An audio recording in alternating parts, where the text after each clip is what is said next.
Good morning, students. In previous classes, we have studied about the plant tissue, and in that we have already studied about the meristematic tissue, simple permanent tissue. In this class, we will start the complex permanent tissue. Okay. In complex permanent tissue, this is a group of different types of cells that perform or help to perform a common function. They contain both thin and thick cell wall. There is of two types, xylem and phloem. Xylem is a conductive tissue for absorbed water and minerals from roots to other parts of the plant.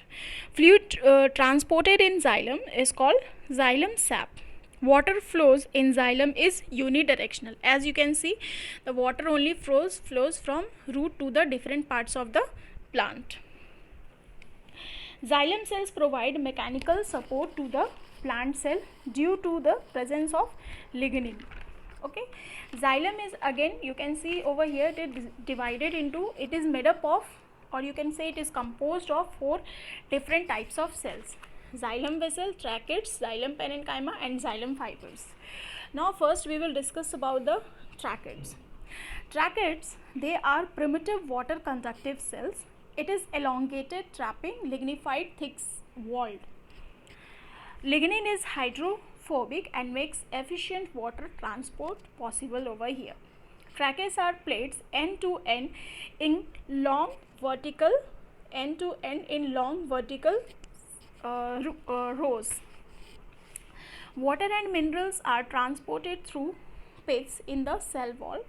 Transported water and mineral is the major transportation of water and mineral is the major function of the tracheids. Next one is xylem vessel. They are short, you can see they are short, cylindrical as compared to the tracheids, like dead cells with hard lignified walls and large lumen. Xylem vessels have broaded pits. It is absent in pteridophytes and most of the gymnosperm. Now let's come to the xylem fibers. It is sclerenchyma fibers of xylem. They are generally dead cells actually. Okay. Now let's come to the fourth one is xylem parenchyma. Xylem parenchyma. They are parenchyma cells associated with xylem. They are living thin walled. The main function is storage of food and materials, that is in the form of starch and fat. Now these were all about the xylem. Now let's come to the phloem. Students, phloem is specialized for food transport only, and xylem was specialized for water transport. Like xylem, phloem is also consist of tube-like cells. Okay, for food transport in the form of sucrose. Phloem transport food in the form of sucrose. Here you can see there are the different types of phloem: sieve plate, sieve tube, phloem parenchyma and companion cell. One by one we will discuss about this. First we will discuss about the sieve plate. Sieve plates are actual food conducting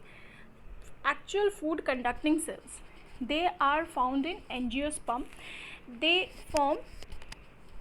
are formed in basically angiosperm. Yes, they form long tubes called the sieve tubes. These are the sieve tubes. The nucleus of the companion cell controls the metabolic activity of sieve tubes. Okay, the nucleus of the companion cells controls the metabolic activity of the sieve tubes. Now second one is phloem companion cell. These are loosely associated with sieve tubes. They are elongated narrow cells. They have a large number of ribosome and mitochondria, hence a large number of energy is produced over here. Now third one is phloem parenchymal cell. Okay, they are elongated cylindrical cells with tapering ends. They have dense cytoplasm and nucleus. They stores food material and other substances like resins, latex and mucilage. Okay students, I want to tell you about the phloem fibers. See, phloem fibers is sclerenchyma fibers associated with phloem. They are dead after they get matured. They provide mechanical support to the plant as well as it protect the phloem tissue. Who? Phloem fibers. Okay, so students, these were all about the complex permanent tissue, and you just go to your NCERT book, page number 73. After going this slide, you will be able to understand that page. Okay, thank you so much.